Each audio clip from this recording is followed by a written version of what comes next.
Welcome to News Today with WDW News Today. I'm Tom Cruz. Here now the news for February 7th, 2020.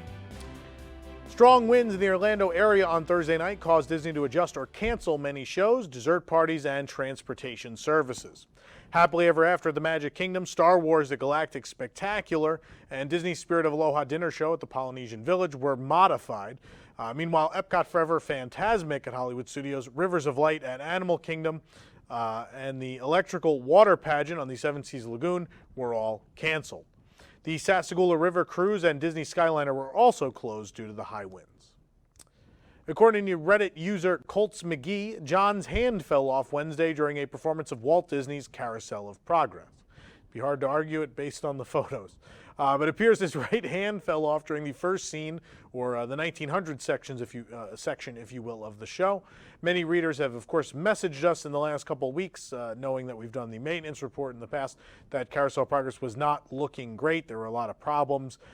For weeks now, there has been no music in the first scene either.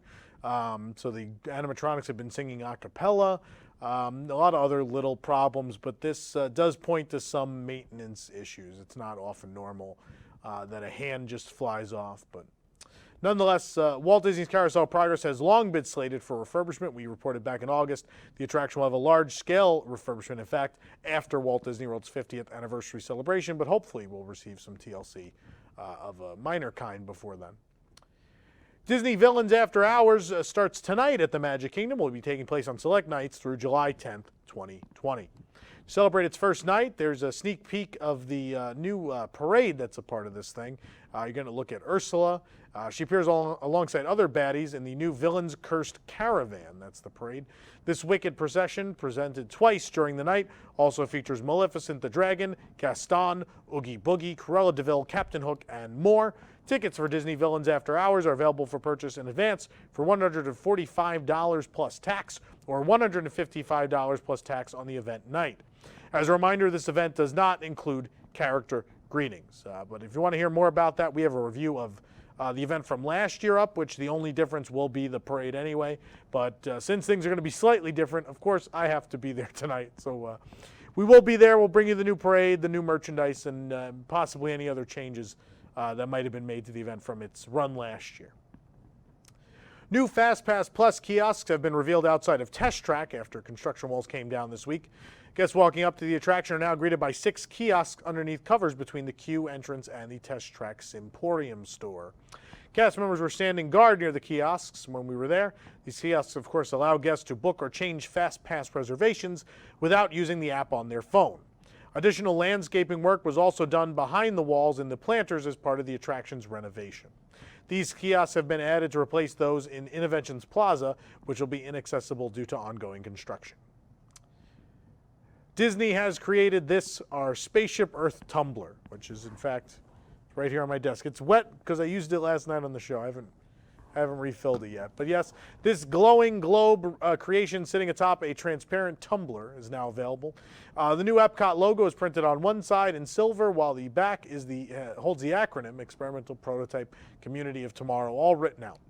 Probably the best feature of this tumbler is it lights up in all the colors of the Spaceship Earth spectrum. There are 3 light patterns, a constant glow, a color fade, and a flashing mode as well. And they're all in the colors that they light Spaceship Earth at night, the purple, the pink, and the orange. And I think that's incredibly thoughtful, making this one of the best items they've released in a park in a very, very long time. It's worth noting that the lid comes off separately, as does the Spaceship Earth dome, so it could even be used as a decoration, maybe, while the cup is in the wash. But it's great. It's easy to clean then. You don't have to worry about damaging any of the cool stuff on it. But it's available now at the temporary mouse gear. It's $24.99, and I'm sure they're going to sell out quick, so you might want to go grab one. FastPass Plus is now available for Mickey and Minnie's Runaway Railway at Disney's Hollywood Studios. You can head into the My Disney Experience app to book your FastPass. The newest attraction at Hollywood Studios now joins the Tier 1 level alongside Slinky Dog Dash and the addition on February 19th of Millennium Falcon Smuggler's Run. Guests are able to pre-select one of these attractions as a FastPass Plus reservation in advance of their visit, and then they can pick 2 Tier 2 attractions, including Toy Story Mania, Alien Swirling Saucers, the Twilight Zone Tower of Terror, Rock and Roller Coaster, Star Tours, Voyage of the Little Mermaid, the Disney Junior Dance Party, for the first time in forever, the Indiana Jones Epic Stunt Spectacular, Muppet Vision, Fantasmic, Beauty and the Beast live on stage. All available choices. Guests are able to pre-select again 2 of those attractions in advance.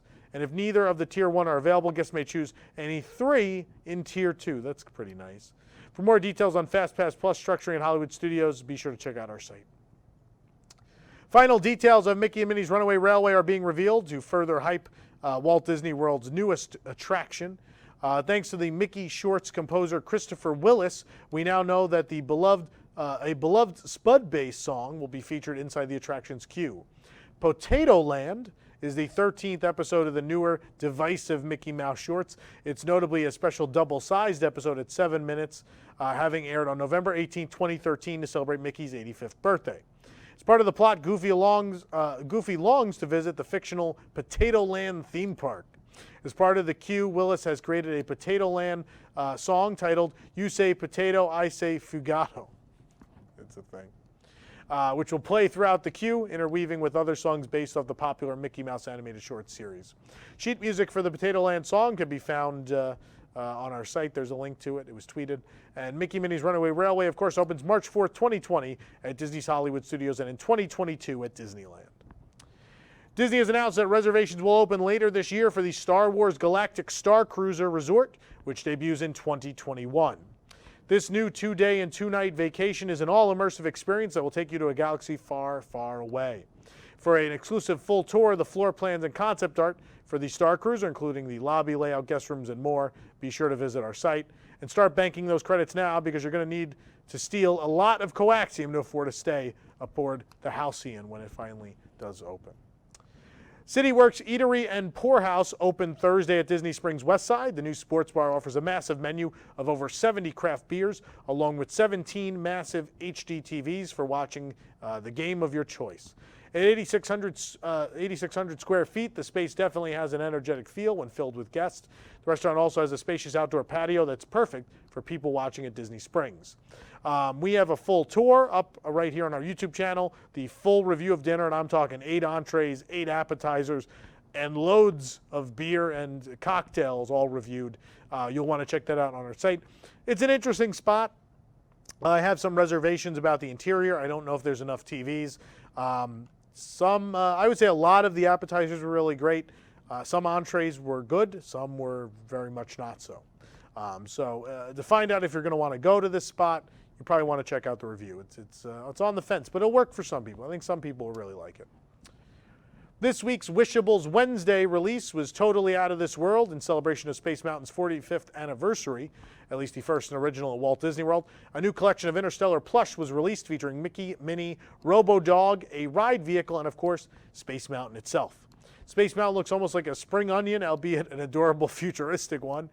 Each blind bag retails for $9.99. We tried for a Robo-Dog and instead got 2 ride vehicles, which are, of course, more reminiscent of the Disneyland version of the ride, but nonetheless, these are pretty cool. They're actually right here on the desk. He does look like an onion. He's cute, though. The vehicle's cool because it has an actual seat in it. You can seat like a toy or a plush in it. It's fun. They're fun and cool. I like plush of park icons and attraction vehicles. That's a cool thing. I do want the Robo-Dog, though. Desperately want the Robo-Dog. In case you don't know why, the history of the Robo-Dog at Space Mountain. Space Mountain was sponsored by RCA. RCA's mascot was this dog. It was on their logo and everything. And when they went in and updated the ride when FedEx, not when FedEx left, that was later. Oh boy, when RCA left, it was not the FedEx dog. When RCA left, they reused the dog animatronic instead in the exit. And that's where he is now as the Robo-Dog. They just stripped the skin off of the figure and put him there. And, you know, an animatronic, looks like a robot, right? Works. Anyway, that's why I want it. It's cool because it's the RCA dog, but stripped of his skin. There's no way to recover from that. 4 new Magic Bands were released this week. The limited release Cinderella Band celebrates the 70th anniversary of the film. A new Fantastic Five, I guess we're not using Fab Five anymore, band features thin navy blue stripes with Mickey's silhouette and name, and while the other side has an adorable animation of Mickey himself. The next Magic Band is part of the Wear It Proud collection, featuring designs and colors reminiscent of 1971 at Walt Disney World. And the final Magic Band is printed on a blue band and features multiple characters from Walt Disney's Pinocchio. Geppetto and Pinocchio are on one side of the Magic Band with the Blue Fairy and Jiminy on the other. They're all available now, and if you want to read pricing and see more photos, they're on our website. The Epcot International Flower and Garden Festival is just a few months away, and an orange bird is flying in just for the occasion. Coming soon to Epcot are these new orange bird Minnie Mouse ears. The vibrantly colored ears feature a yellow headband topped with a leaf-printed dark gold bow studded with tiny white flowers. On one ear, orange bird peeks out from behind the bow bush, and the other ear features the words "Hello Sunshine," and the orange bird as well. And it's dotted with white flowers. All along the side of the headband, even more tiny white flowers are embroidered on, and on the other side, you have the festival name embroidered in orange thread. These ears are set to debut on March 4th with the start of the Epcot International Flower and Garden Festival. We expect they'll be somewhere about $29.99 in price. Dooney and Bourke is releasing a World of Pixar collection soon, and we got an early look at some of the details. All your favorite Pixar characters can be found on this dark-colored bag with green trim. There's a large tote that appears to have a zip across the top. There's also a small pocket on the front with a snap. The medium-sized bag looks a bit like hobo. I guess that's a bag, hobo style, and has a zipper across the top with a zippered pocket on the back. The smallest bag on display is a very interesting design, and we can't wait to see it up close. So it was released today, so they're out there now. But you can check it out. I think we already have all the purses posted in full as well on our website. In a recent interview with the OC Register covering what's in store for Disney California Adventure as it heads towards its 20th anniversary, Disney California Adventure Vice President Patrick Finnegan alluded to plans to make changes to Hollywoodland in the park. We assume Finnegan is alluding to the long-rumored black box ride. The idea for this attraction is essentially a blank canvas of a trackless ride vehicle in a mostly projection-based surrounding that could be changed to any IP or film in a short amount of time and regularly if they decide to. A ride of this style would make sense for a land celebrating movies and movie making, being able to promote whatever franchise Disney wants to at any particular time.